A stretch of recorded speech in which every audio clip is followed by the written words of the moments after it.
We're going to be replacing the headlamp bulbs on this 2001 model year Honda Civic Mk7, and the bulbs on the right hand side are all working.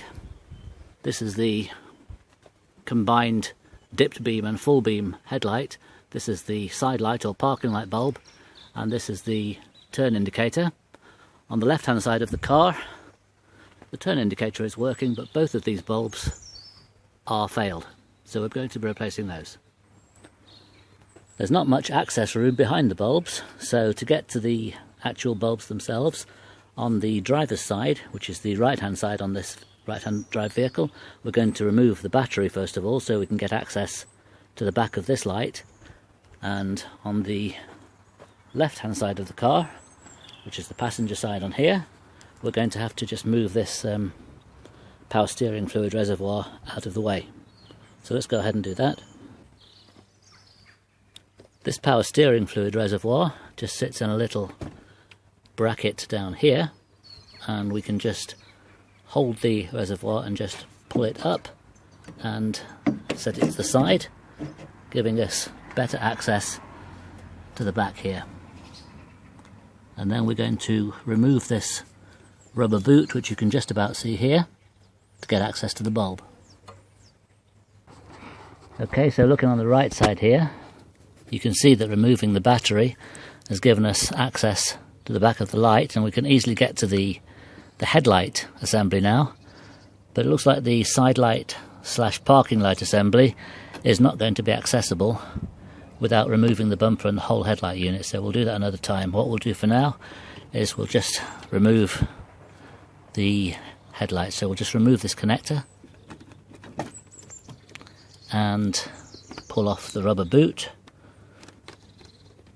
protecting the bulb. If we look in here, there's a little clip that we just push in and back and remove the bulb.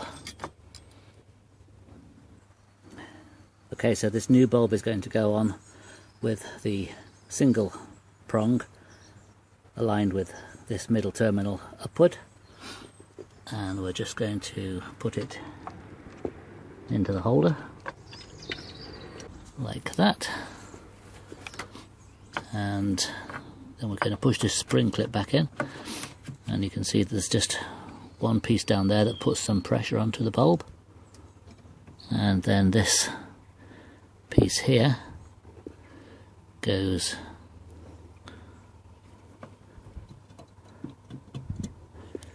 in and down there like that.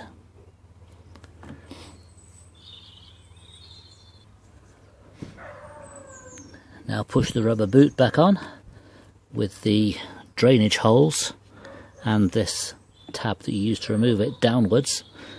Most important thing is that the drainage holes are downwards, so that any water will come out. And then we'll put this 3-pin connector back on, and we'll put the battery back in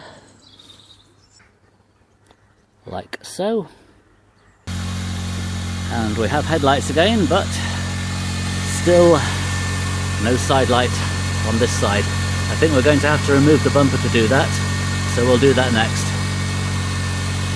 when it's warmer.